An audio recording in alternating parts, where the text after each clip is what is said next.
होने वाला नहीं है। फिर से 2025 में एनडीए की सरकार बनने जा रही है और बहुत भारी बहुमत से हम लोग जीतने वाले हैं। में अहिल्याबाई होलकर, जिन्हें कोई नहीं जानता, हमारे बच्चे नहीं जानते जो पढ़ रहे हैं, उनको सिर्फ बताया क्या जाता हम गुलाम थे। किसने गुलाम किया? मुगलों ने गुलाम किया। सावित्रीबाई फुले के साथ कहाँ भेदभाव हुआ? आप देख लीजिए, हम लोग सावित्रीबाई फुले का भी बनाते हैं और उनके बारे में हम लोग सब जयंती मनाते हैं, उनके भी कार्यक्रम करते हैं और बच्चों को भी पढ़ना है ये सारी चीजें के बारे में।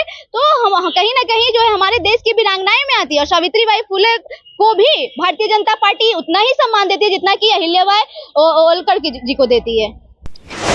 नमस्कार, मैं सम्राट राज, हमारे चैनल में आपका स्वागत है। इस वक्त जो हमारी मौजूदगी है बीजेपी कार्यालय में है। हमारे साथ मौजूद है नालंदा जिला के महिला मोर्चा अध्यक्ष प्रज्ञा पटेल। तो आइए जानते हैं इस दौरान क्या कुछ कहना है। आगामी 2025 के विधानसभा चुनाव में निश्चित रूप से एनडीए की सरकार बनने जा रही है, इसमें कोई किंतु परंतु है ही नहीं।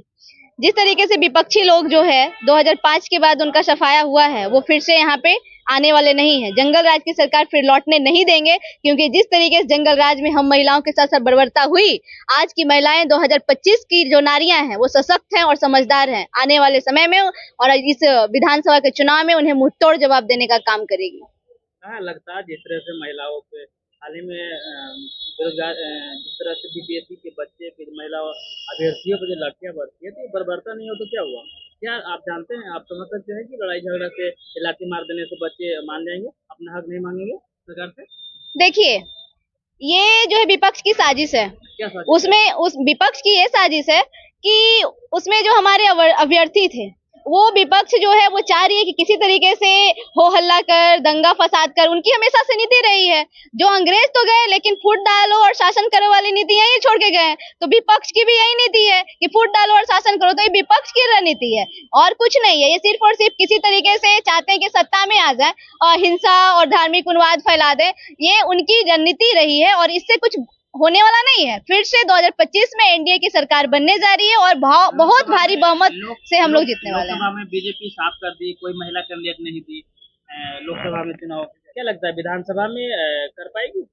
आप ये बताइए कि ऐसा पहले कभी हुआ था क्या कि सदनों में 33% आरक्षण किसी ने दिया था क्या? बताइए, किसी ने नहीं दिया। पूर्व की सरकारों ने दिया? नहीं दिया। लेकिन ये हमारे माननीय प्रधानमंत्री आदरणीय नरेंद्र मोदी जी ने देने का काम किया। हम महिलाओं के बारे में सोचा और आज भी हम लोगों की बैठक हुई। उस बैठक में अहिल्याबाई होलकर, जिन्हें कोई नहीं जानता, हमारे बच्चे नहीं जानते जो पढ़ रहे हैं, उनको सिर्फ बताया क्या जाता हम गुलाम थे। किसने गुलाम किया? मुगलों ने गुलाम किया। किसने गुलाम किया?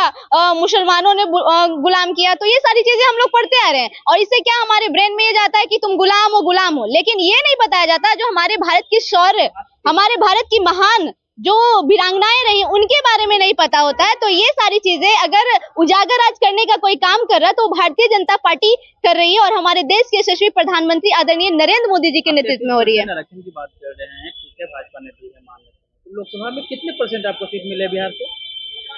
आप ये कैसे नहीं सोच रहे कि आज हमारे बिहार की जो प्रदेश अध्यक्षा हैं, अगर वो सदन में जाने का काम किया तो उन्हें किसने दिया? बताइए।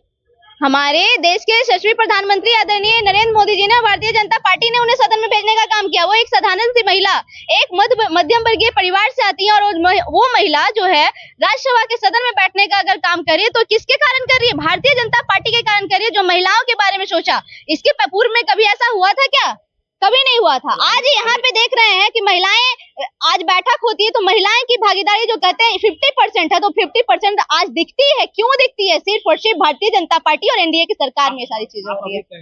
बोले कि अभी मीटिंग में बात हुई, अहिल्याबाई होलकर की चर्चा हो रही थी उनके महिलाओं को लेकर। तो वही अगर देखा जाए तो महिला का सबसे पहला टीचर जो सावित्रीबाई फुले है, उनको लेकर के जिस तरह से प्रचार प्रसार नहीं होने दिया गया और कहा जाए कश्मीरी पंडित फिल्म एक आई थी जिसको लेकर के बीजेपी ने बहुत उत्सुकता दिखाई और टिकट भी फ्री बांट रही थी।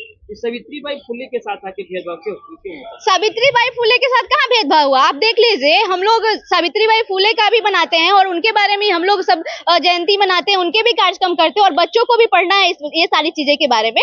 तो हम कहीं ना कहीं जो है हमारे देश की वीरांगनाएं में आती है और सावित्रीबाई फुले को भी भारतीय जनता पार्टी उतना ही सम्मान देती है जितना कि अहिल्याबाई होलकर जी को देती है।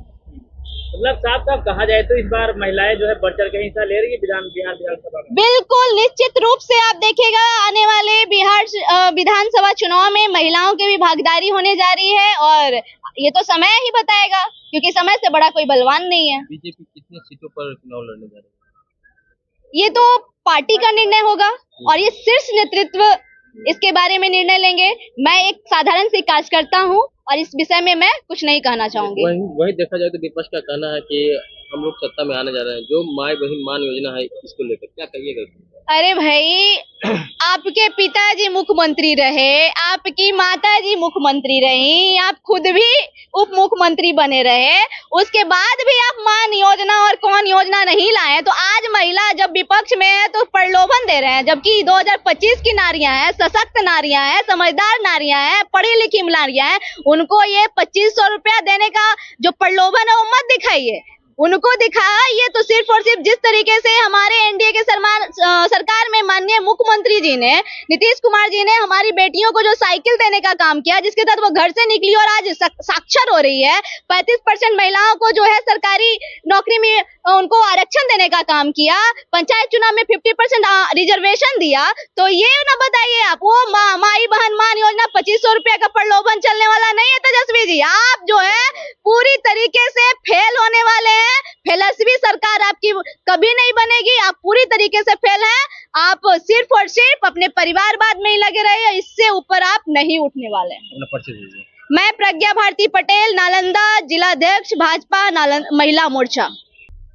तो आपने सुना क्या कुछ कहना था इनका 2025 विधानसभा को लेकर, एवं देखा जाए तो माई बहन मान योजना को लेकर जिस तरह से विपक्ष को निशाना साध रहे हैं, किंतु आप क्या सोचते हैं? अपनी प्रतिक्रिया हमारे कमेंट में जरूर दीजिएगा।